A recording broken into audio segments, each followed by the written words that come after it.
has so far. So, well, it'll be a hard setting on the top step over in Le Mans. That feels like ages ago already, doesn't it? As we sit here in Aragon with the second last he was in the FP4 session we just saw. Can he get himself in a cycle out on circuit? There's not a Ducati, because he just says he looks at it, and they've just got so much better rear grip, particularly here in Aragon where he struggled. He wasn't really super strong in Le Mans after a couple of really strong performances in Misano. So we'll track his progress. There is the number 63, the former Moto2 world champion, just going through turn 8 and 9. His own Dovi in qualifying sessions, but it's not worked out well of late, so no surprise to see him potentially here. I'm not sure how much slipstream Andrea Dovizioso could have gotten behind Napoli down the back straight, because that would have been a no contest. Do not rule out Brad Binder from this session either. He's been getting stronger and stronger as the sessions go by. 17, so the first of the laps then are going to come through. Yeah, the word Brad Binder used to describe his recent run of form was a slump. It's not rushing. That's a pretty strong start actually to Q1 for Binder, a 48.333. That's a good opening lap from the South African. Binder from Bagnaia in the early stages, didn't we? Moto 3 as well. Binder's absolutely annihilated Sector 1 as well. He's 3/10 up on his own best time through there. So there's something from a really complicated weekend so far, a complicated week really in Aragon. Fires the Ducati. This is a really good lap time coming in from Paco, who's going to be low on confidence, low on speed. That's for Seven's up for grabs potentially for the pair of them. Yeah, Dovi's on a good lap as well, but not as good as Miller and Binder. Miller's cat's corner. This is going to be easily, comfortably into the 147s for Jack Miller as he tries to find a way through on Tito Rabat. From Jack Miller then, great time from him. Yeah, Dovizioso then, 0-4 goes P. But Miller has mullered them so far. He's almost half a second clear of everybody else. What happened? We're about to find out. Oh, it got out of shape.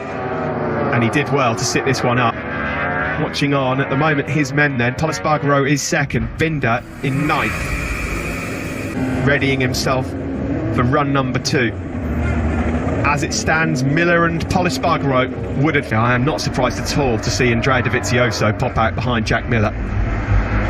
It's not often in the career of Andrea Dovizioso. Here's some brilliant super slow-mos of the riders coming out of turn 15. You can see there those Ducatis squatting on, happy with anything that's going on the circuit so far this weekend. They thought they might have found some answers yesterday in Coots with his crew chief Christian Gabouin. Got a brand new soft rear on here, including Pol Espargaro. Jack Miller does, so does Dovi. They want to be sure of it. And Dovi, you might as well follow Miller, because Jack Miller normally on brand new soft tyres is excellent. You know always that Jack's going to be a contender. Favours from Petrucci after last weekend, were they? Miller got that early banker in, and now he's leading the chase. You have to believe that there may well just be some tactics going on here from the Bologna manufacturer. Or maybe the strategy was to Jack, get out there, get Dovizioso, please. Well, Jack said himself earlier in the weekend, my championship is done, and he knows he's going to be in that saddle next year. Keep an eye on the lap times. Here is the Brno race winner. Made steps forward since last week through turn 12. Has that cost him? Will it have distracted him seeing Johan Zarco wide? And just ahead of him is that trio of Ducatis, missed because it's so close. He's only 2,000 clear of sibling Aleix. Binder did lose a bit of time. Slipstream at all. Pol Espargaro still in contention as well around the final corner then for the South African. That KTM screaming for grip because they're running out of time. They are running out of time. At best they're going to get 2 more laps in this session, but how much have they got left on that? To Jack Miller as Pit Byra looks on. Keeping our eyes peeled on Sector 1 here for Dovi and Miller. So our eyes look to the Ducatis. 1-1, but for now we've got to stay with Andrea Dovizioso. How big is this going to be? Well, imagine if Pol Espargaro, as it stands, that's exactly what will happen right now. Dovi's estimated P3, but it depends on how close he is. Yeah, hot laps coming. Petrucci also on a decent lap. Look at Espargaro. Everybody with grip underneath them, fresh soft rear. I don't think this will quite be enough. Dovi comes across the line, he's third. No, it's not. This is it, last chance coming up, and I think It's a 47.071. He's absolutely smashed it though. 3 tenths clear of Jack Miller in second place. 5 from the German. That's an absolutely top ride by Stefan Bradl. Brilliant by him. He's excelled on so many occasions. From the likes of Binder as well. So it is over for Dovi. There will not be Q2 for the Italian. And the best at the moment. So Red Bull Ring 1 and Le Mans as he qualified inside the top 6. He's missing out yet again. Binder's to Q2.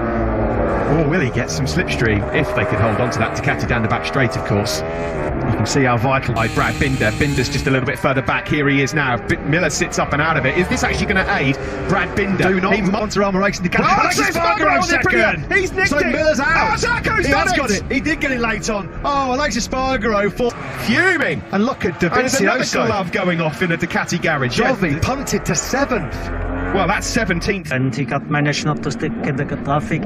On Brad, I think he had not a clean lap. Maybe he could bet, so let's see the outcome. Of course, now for Pol with the rear tire, you never have any rear tire for Q2, so yeah. Indeed. Have you ever seen so much dismay and disappointment from Ducati riders than we're seeing at the moment? Dovizioso, it didn't pay off at all, did it? Johan Zarco, a great last lap by him to deny 0.71. A couple of tenths clear then of the Frenchman Zarco in second place, who just late on took 17th. Pecco Bagnaia will go from 18th. Danilo Petrucci from 19th place. The GP20s have had an session. 12 riders all fighting it out for pole position. 2 just advancing a moment ago, Pol Espargaro and Johan Zarco. It's the best we've seen him since Styria. And of course on that weekend he qualified second. He's got to be in the last 8, but he's still right in the heart of the championship battle. Joan Mir, the World Championship we saw last week. Don't doubt Cal Crutchlow, don't rule him out. Number 35, able to deliver at will. Yeah, we just saw the Pyrenees. Well, Ducati boys are on their knees, aren't they? Wondering what on earth is going on at the moment to fix these issues heading into 2021. You never know though. Sunday and race day we've seen some twists and turns. Maverick Viñales, 6 front row starts for him so far in the 2020 season, a couple of pole positions. And we've got the 2 Tech 3 boys as well, Iker Lecuona and Miguel Oliveira doing a brilliant job. We heard from Hervé Poncharal, career best in MotoGP. They'll be happy as well to have seen Pol Espargaro in great form in that opening qualifying session to come out of. Do our guys in IPF suggest that Franco Morbidelli is the favourite going into this one, as you can see there? Will it be one of those 5 rides? Any one of them has got the pace to be able to claim pole position. Yeah, this man in qualifying went through your shot there. He's being trailed by Iker Lecuona, as we mentioned at the start of the programme. His first time in Q2 this year. As the first flying laps come in, Alex Rins then number 42, 10th to 1st. Not been on the front row all thriller, the last lap battle, the British Grand Prix. That seems like a long time ago now, doesn't it? How many times this... Yeah, a bit of cat and mouse between the 2 men fighting at Press Sundays where he does his work. All too often, Maverick Viñales has been a Saturday man and hasn't been able to deliver on us. Will come in to give us a reference shortly. Alex Rins will be the first man over the line to set there. Let's get the first lap then over the line, a 48.673 for Alex Rins. Fortunately at all. In fact, he won't cut it for the next few seconds or so because under pressure straight away from the girls, but Nakagami is going to blitz that, and indeed he does. 148.139, the Japanese man on pole. A low 47 in the early stages anyway, the sort of time to beat. Here is Maverick Viñales just heading down the back straight. If they can get away early on like we saw Alex Rins do in such brilliant fashion from 10th last weekend, well, that spells danger. 47.908 from top gun into top spot. Good lap coming in from Alex Rins, his second flyer, but on course for pole position for the first time in his MotoGP World Championship career. And that for 2019 machine, Takaaki Nakagami, which was a pretty potent weapon in the hands of a certain Mr. M we've ever seen. There haven't been too many times this year where Fabio Quartararo's been off. He's 4th. Yeah, it's going to be interesting now to see how Joan Mir handles the conversation with Frankie Cacciadi, his crew chief. He will not be wanting to start from the back of the 4th row. Thank you very much for that, Simon. Mir exits pit lane. He's got Alex Marquez for company. He won't let Alex follow him. Franco. So 4.5 minutes then to decide pole position here for the Grand Prix of Teruel. Down towards the nitty-gritty part of this World Championship. Takaaki Nakagami sitting on top of the pile. B, pole position. Is that 16-year barren run about to come to an end? That was, of course, Bruno Johann Zarco on the Sponsorama Racing Ducati. And then, of course, Pol Espargaro. There's been something about Fabio Quartararo and those two bright blue Suzukis this weekend. They've been almost in unison, every single versa as well. So one of the last riders out on circuit there then, Maverick Vinales. Here comes. Could it be a famous pole for Nakagami? Well, this lap already. They're so close to a famous pole position here for Takaaki Nakagami. Kez just behind him, and then the two Tech 3 KTMs, although Mir himself is up behind Cal Crutchlow. So for Fabio Quartararo, that was a bucking Bronco. That's so easy to do as well, out of the final corner, because there's a crest, too much curb on the inside. That's what caused him the issue. It's a bit of a teeth rattler then for Fabio Quartararo. Up by Zarco, having come out of Q1. It's looking like, Matt, Mir is leaving it all to chance for one.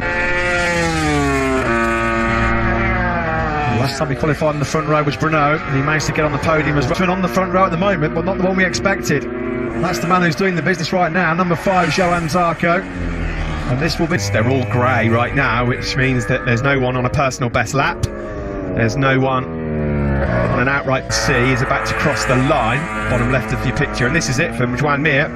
A one-lap shot at it. Any position a bonus now for Pol Espargaro, given the fact that he's run out of soft tyres. Yard 2 for him. Pol Espargaro still within a quarter of a second, and up in sector 2 again is Takaaki Nakagami. For one more lap at it, it's going to be super tight. It will be close. This is going to be very close. He will just, I think. Poking it. What a lap this is. It's going to be a 1:46 from Takaaki Nakagami. Is this going to be pole position? Surely it is. Coming in then to the pits, across the line for Nakagami. A 46.882. What a lap. Surely that's pole position for Takaaki Nakagami. Very close. Look at that. The gap between Nakagami and Quartararo. Late fall for Johann Zarco. It's down to 800ths of a second. Years. Did that big moment there coming out the final corner cost? Yes, it did. It did. Time. Ren's on the front row. Nakagami is about to become the first Japanese rider, surely, on pole in 16 years in MotoGP. Why not? Alex Rins his first front row since Assen last year when he crashed out of the leader course. He won't thank me for reminding me of that one, but takes. And he celebrates a first pole position for Japan in MotoGP since Makoto Tamada. Lucio Cecchinello with Simon. Lucio, how happy are you with that? Well, I'm very happy, of course, very happy. For everybody, really happy. Congratulations. Thank you very much. It's we see some light, and definitely we need to keep the hope to make us to finish the Nakagami and more with that. A huge credit to Alex Rins, as we said, his first front row since the Dutch TT in Assen last year. A rare front qualify. Tito Rabat and Aprilia test rider Bradley Smith, who will start from 21st. Tune coming up next, Moto 2.